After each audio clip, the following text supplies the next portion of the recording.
দর্শক, বিশ্বখ্যাত time magazine, আমেরিকার টাইম ম্যাগাজিনে এবার তারেক রহমানকে এক ধরনের প্রচ্ছদ করে বিশাল একটা প্রতিবেদন তৈরি করা হয়েছে। তারেক রহমানের ছবি ব্যবহার করলেও সেখানে একটা বড় অংশ জুড়ে শেখ হাসিনার প্রসঙ্গ ছিল। শেখ হাসিনার প্রসঙ্গে সেই রিপোর্টে আলোচনা করা হয়েছে এবং তারেক রহমানকেও শেখ হাসিনা, আওয়ামী লীগ প্রসঙ্গে নানা ধরনের প্রশ্ন করে সেই উত্তরগুলো বের করে আনার চেষ্টা করা হয়েছে। অন্যদিকে টাইম ম্যাগাজিন শেখ হাসিনার সঙ্গেও কথা বলেছে। শেখ হাসিনার ভাবনা বিএনপি সম্পর্কে এবং বর্তমান পরিস্থিতি সম্পর্কে সেগুলোও তারা উপস্থাপন করেছে। তারেক রহমানের সম্পর্কে তারা নতুন দল এনসিপির নেতা হাসনাত আবদুল্লাহর সঙ্গেও কথা বলেছে। সব মিলিয়ে তারেক রহমানকে ফোকাস করে তারা একটা প্রতিবেদন তৈরি করেছে, যে প্রতিবেদনে আওয়ামী লীগ এবং শেখ হাসিনা ইস্যুটা বেশ গুরুত্বপূর্ণ ইস্যু হিসেবে উঠে এসেছে এবং বেশ গুরুত্বের সঙ্গে টাইম ম্যাগাজিন তুলে ধরেছে। টাইম ম্যাগাজিনের এই সাক্ষাৎকারটা তারেক রহমান দিয়েছেন গত 12ই জানুয়ারি এবং সেখানে টাইম ম্যাগাজিন যে ছবিটা ব্যবহার করেছে তারেক রহমানের, সেই ছবিটা নিয়েও সামাজিক যোগাযোগ মাধ্যমে বেশ আলোচনা চলছে। তারেক রহমানের বেশ একটা উদ্ভ্রান্ত আনমনা ছবি ব্যবহার করেছে টাইম ম্যাগাজিন। সেই ছবিটা কোনো ইঙ্গিত বহন করে কিনা সেটা নিয়েও আলোচনা চলছে, অনেকে আলোচনা উস্কে দিচ্ছেন। হঠাৎ করে বিশ্বখ্যাত টাইম ম্যাগাজিনে বাংলাদেশের রাজনীতি, তারেক রহমান, শেখ হাসিনা, অন্যান্য প্রসঙ্গ, প্রফেসর ইউনূস প্রসঙ্গ কিভাবে উঠে আসলো চলুন একটু জেনে দেখার চেষ্টা করি এই ভিডিওতে। থাকবেন পলিটিক্স টিভির নিয়মিত আয়োজনে।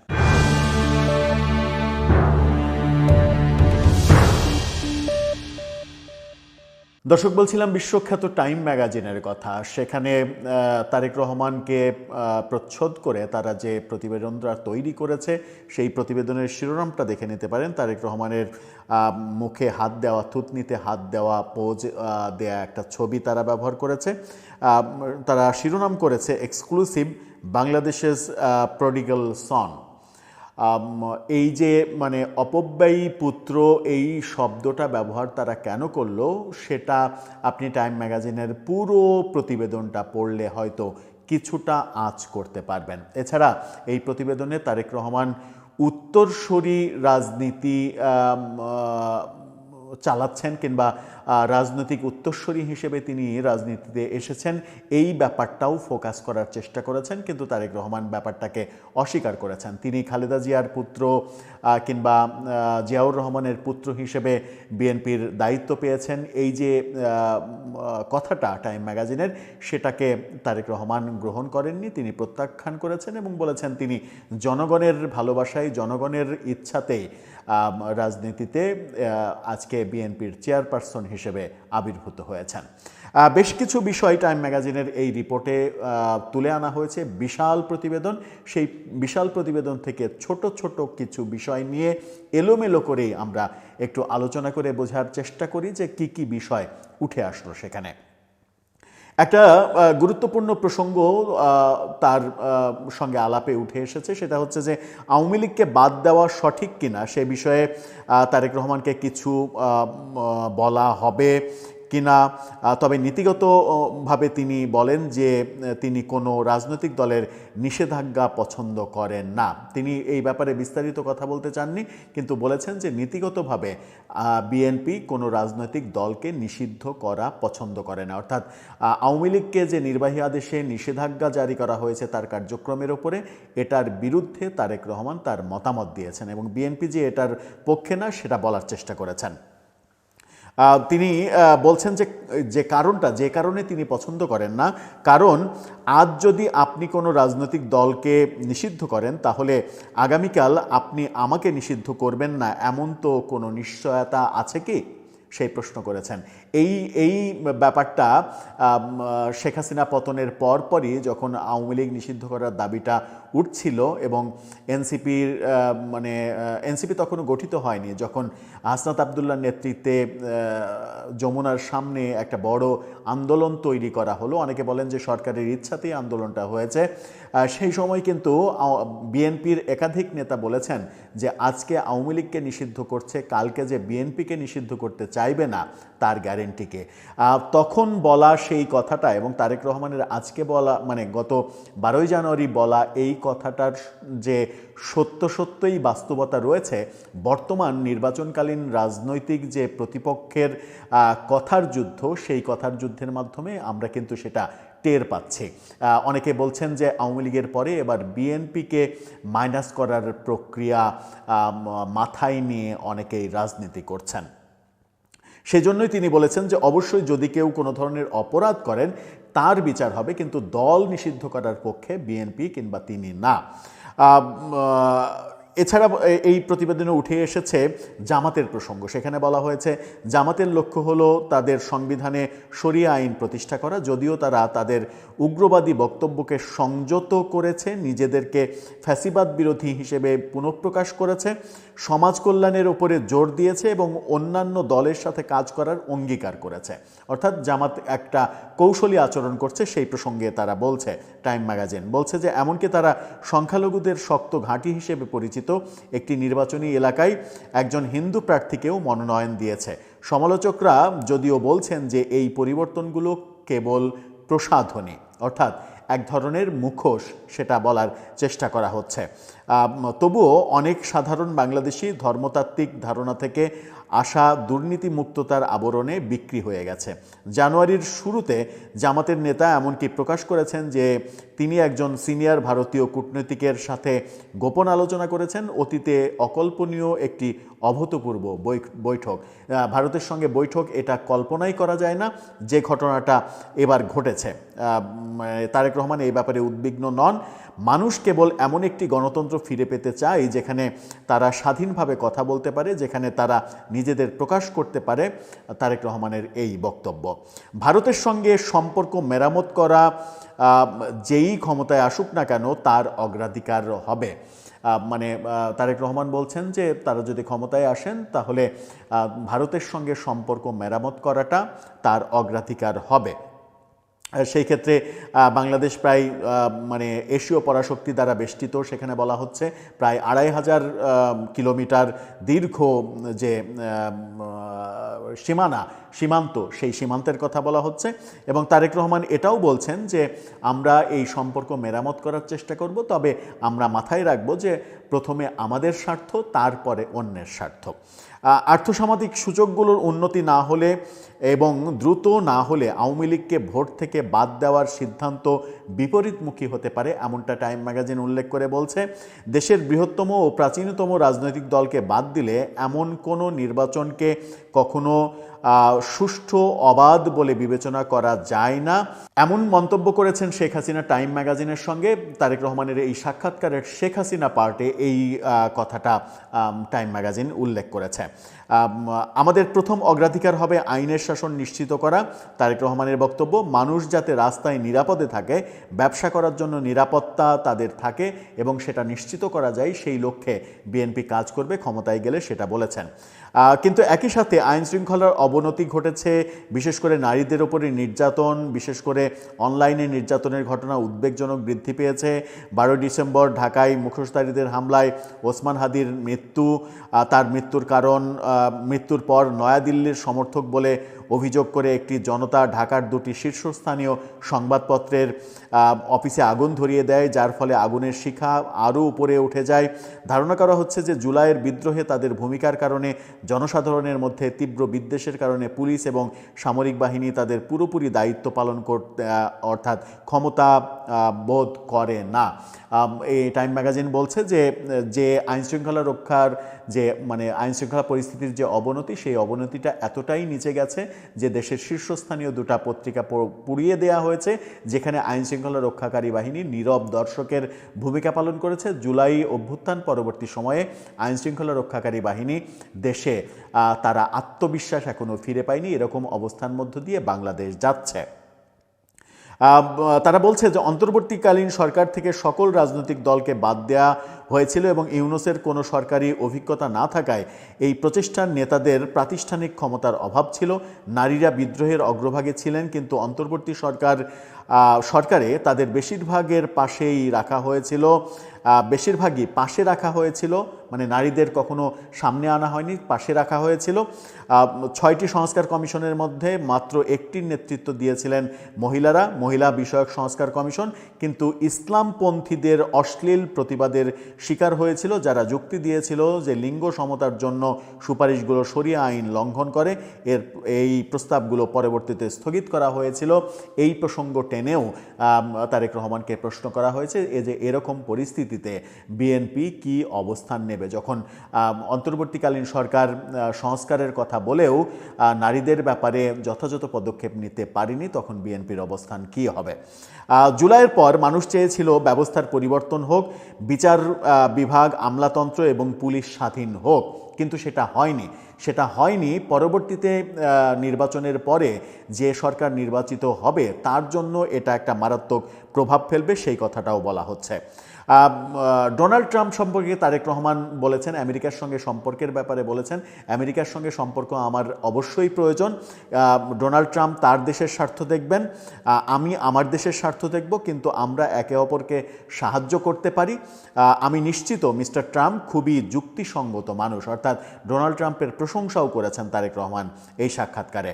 আওয়ামী লীগকে বাদ দেওয়ার সিদ্ধান্ত বিতর্কিত। শেখ হাসিনার ছেলে সজীব ওয়াজেদ জয় সম্প্রতি রয়টার্সকে বলেছেন যে দলের অনুগতদের ভোট ব্যাহত করার নির্দেশ দেওয়া হয়েছে, আমরা আওয়ামী লীগ ছাড়া নির্বাচন হতে দেব না। তিনি এমনটা বলেছেন, আমাদের বিক্ষোভ আরও শক্তিশালী হতে চলেছে, অবশেষে সম্ভবত সহিংসতা হতে চলেছে। এরকম প্রেক্ষাপটে, মানে এরকম প্রেক্ষাপট, সহিংসতার প্রেক্ষাপট যদি হয়, সেই ক্ষেত্রে বিএনপি কি করবে, বিএনপির অবস্থান কী হবে, সেটাও তার কাছ থেকে জানতে চাওয়া হয়েছে। 2007-08 সালে বাংলাদেশের সেনা সমর্থিত তত্ত্বাবধায়ক সরকারের সময় তারেক রহমানকে 84টি অভিযোগে 18 মাস কারাদণ্ড দেওয়া হয়েছিল। সেই কথা টাইম ম্যাগাজিন এখানে উল্লেখ করেছে, যার মধ্যে রয়েছে অর্থ পাচার, অর্থ আত্মসাৎ এবং আওয়ামী লীগের একটি কনভয়ের উপরে গ্রেনেড হামলার পরিকল্পনা। অর্থাৎ আওয়ামী লীগের সমাবেশে 2004 সালের 21শে আগস্ট যে গ্রেনেড হামলা, সেটার কথাও বলছে তারা। কারাগারে তিনি নির্যাতনের শিকার হয়েছিলেন, যার ফলে মেরুদণ্ডের সমস্যা দেখা দিয়েছিল, যা আজও তাকে কষ্ট দেয়। এবং যুক্তরাজ্যে তার যাত্রা মূলত চিকিৎসার জন্য ছিল। তিনি যে যুক্তরাজ্যে চলে গিয়েছিলেন সেটা চিকিৎসার উদ্দেশ্যে গিয়েছিলেন। তারেক রহমান জানিয়েছেন, যদি শীতকালে খুব ঠান্ডা হয় তাহলে আমার পিঠে ব্যথা হয়, এমনটা তিনি জানিয়েছেন। অর্থাৎ এখনও সেই মেরুদণ্ডের ব্যথাটা তিনি অনুভব করেন। শীতকালে অনেক বেশি শীত হলে তার ব্যথা তার তীব্র হয়। কিন্তু আমি এটিকে জনগণের প্রতি আমার দায়িত্বের স্মারক হিসেবে দেখছি। ভবিষ্যতে অন্যরা যাতে এ ধরনের কষ্ট না পায় সেই ব্যাপারে আমি খেয়াল রাখব। অর্থাৎ তিনি যে নির্যাতনের শিকার হয়েছেন, ভবিষ্যতে যেন কেউ সেটা না হয় সেই ব্যাপারে বিএনপি সচেষ্ট থাকবে। এখানে তারেক রহমানের একটু সমালোচনা করেছে টাইম ম্যাগাজিন। বাস্তবতা, মানে যে বাস্তবতা বাংলাদেশে একসময় বিরাজ করছিল, সেই বাস্তবতা তুলে ধরে বলার চেষ্টা করেছে যে অনেক বাংলাদেশের কাছে তারেক রহমান এখনও খাম্বা তারেক বলে পরিচিত, কারণ তিনি একটি দুর্নীতি কেলেঙ্কারির কথা, হাজার হাজার বিদ্যুতের খুঁটি বা খাম্বা তার সহযোগীর কাছ থেকে চড়া দামে কেনা হয়েছিল বলে খবর রটেছিল। এবং তখন বিভিন্ন গ্রিডের সাথে সংযুক্ত করা হয়নি, কিন্তু খাম্বার ব্যবসাটা করা হয়েছিল। এই ব্যাপারটা তার কাছে উত্থাপন করা হলে তারেক রহমান দৃঢ়ভাবে কোনো অন্যায়ের ব্যাপারে স্বীকার করেননি। তিনি বলেছেন যে এগুলো সবই মিথ্যা কথা। তখন বিভিন্নভাবে সংবাদপত্রকে প্রভাবিত করে আমার নামে মিথ্যা খবর ছাপানো হয়েছিল। তিনি বলছেন যে আমি যে পরিকল্পনা করেছি, আমার যে প্ল্যান, তার যদি 30 ভাগও বাস্তবায়ন করা সম্ভব হয়, আমি যদি প্রথম টার্মে 30 ভাগও বাস্তবায়ন করতে পারি, তাহলে মানুষ আমাকে আবারও সমর্থন করবে। এই তারেক রহমান সম্পর্কে তারা বলছে, রহমানকে মৃদুভাষী ও অন্তর্মুখী দেখায়, বিচারের মুখোমুখি হওয়ার চেয়ে শুনতেই বেশি পছন্দ করেন। লন্ডনে তার প্রিয় বিনোদন ছিল রিসমন্ড পার্কে ঘুরে বেড়ানো, চিন্তায় ডুবে থাকা, অথবা ইতিহাসের বই পড়া। তার প্রিয় সিনেমা এয়ারফোর্স 1, আমি সম্ভবত এটি 8 বার দেখেছি। তারেক রহমান এই ছবিটা সম্পর্কে বলেছেন। তারেক রহমান বলেছেন যে 12,000 মাইল খাল খনন করতে চায় তার দল, 5 কোটি গাছ লাগাতে চায়। ধোঁয়াশায় ঢাকার রাজধানী ঢাকাকে শ্বাস নিতে সাহায্য করার জন্য 50টি নতুন সবুজ স্থান তৈরি করতে চায়, এই পরিকল্পনার কথা তারেক রহমান বলেছেন।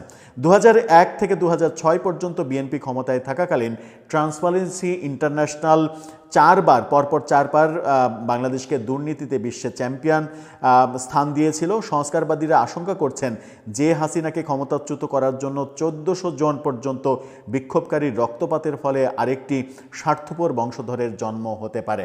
অর্থাৎ 2001 থেকে 6 পর্যন্ত যে সমালোচনা বিএনপির শাসনামলকে কেন্দ্র করে ছিল সেটা আবার ফিরে আসতে পারে, এরকম সমালোচনা সমাজে যে বিদ্যমান সেই ব্যাপারে তারেক রহমানের কাছে জানতে চাওয়া হয়েছিল।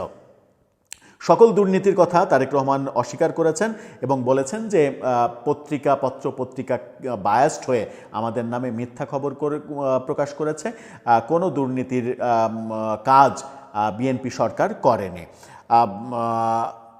এই জায়গায় এসে যেটা বলছে সেটা হচ্ছে যে তার প্রধান পরিচয় পরিবারতন্ত্র। জিয়া স্বাধীনতার নায়ক জিয়াউর রহমানের পুত্র হিসেবে 60 বছর বয়সী এই ব্যক্তি একটি সামন্ততান্ত্রিক দ্বৈততন্ত্রের বিপরীত শাখার প্রতিনিধিত্ব করেন, যা প্রতিষ্ঠার পর থেকেই বাংলাদেশের রাজনীতিতে আধিপত্য বিস্তার করছে। অর্থাৎ বাংলাদেশের রাজনীতিতে যে উত্তরাধিকার প্রজন্ম আছে, যেটা বিএনপিতে প্রতিষ্ঠিত এবং আওয়ামী লীগেও প্রতিষ্ঠিত, সেই কথাটা বলা হচ্ছে, যেটা তারেক রহমান অস্বীকার করেছেন। অস্বীকার করে তিনি বলেছেন যে জনগণের ভালোবাসায় আমি এসেছি, এটা মানে 18 কোটি মানুষের ভালোবাসাই আমার এখানে আগমন, এটা জিয়াউর রহমানের পুত্র কিংবা খালেদা জিয়ার পুত্র হিসেবে আমার আগমন নয়। এই কথাগুলো বলছেন এবং তিনি তারেক রহমান বলেছেন তিনি অসুস্থ বোধ করছেন, খুব একটা স্বস্তি বোধ করছেন না। 12ই জানুয়ারি যখন এই সাক্ষাৎকারটা তিনি দেন, তার মানে তিনি প্রচণ্ড ক্লান্ত।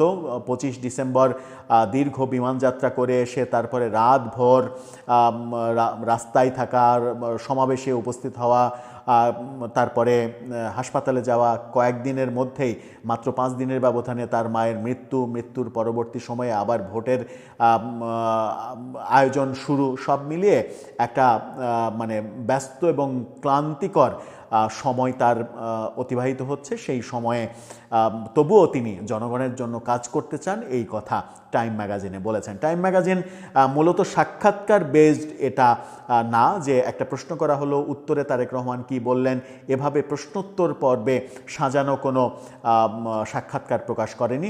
একটা বিশাল প্রতিবেদন প্রকাশ করেছে, যেখানে তারেক রহমানের প্রসঙ্গ উঠে এসেছে, শেখ হাসিনার প্রসঙ্গ এসেছে, সজীব ওয়াজেদ জয়ের প্রসঙ্গ এসেছে, ডক্টর ইউনূসের বর্তমান শাসন কাঠামোর ব্যাপার রয়েছে, জুলাই আন্দোলনের প্রেক্ষিত এবং তার প্রত্যাশা বর্তমানে পূরণ হয়েছে কিনা সেই প্রসঙ্গ এসেছে, বিএনপি জামাতের যে ক্ল্যাশ সেটা এসেছে, হাসনাত আবদুল্লাহর মতো নেতাদের কাছে জানতে চাওয়া হয়েছে তারেক রহমানের ব্যাপারে। হাসনাত আবদুল্লাহ অবশ্য তারেক রহমান সম্পর্কে পজিটিভ কথা বলেছেন।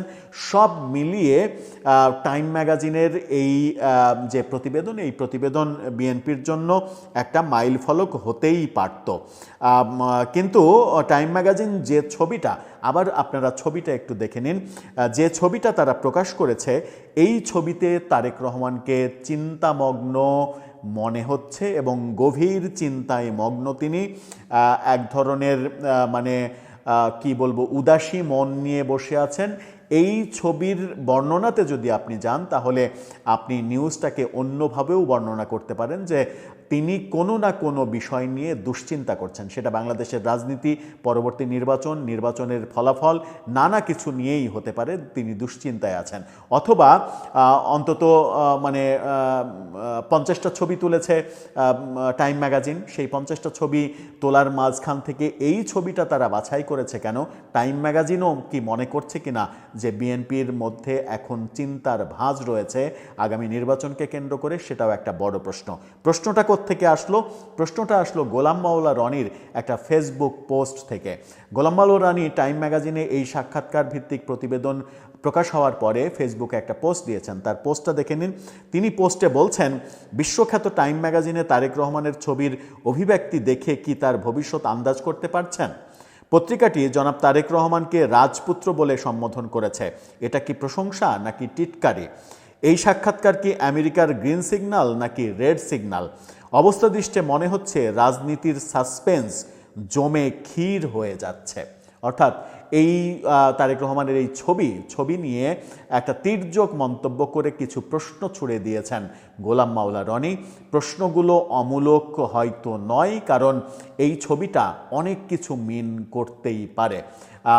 সেখানে একটা বড় প্রশ্ন আসতে পারে আগামী নির্বাচনের ফলাফল নিয়ে বিএনপি কি সত্যিই চিন্তিত?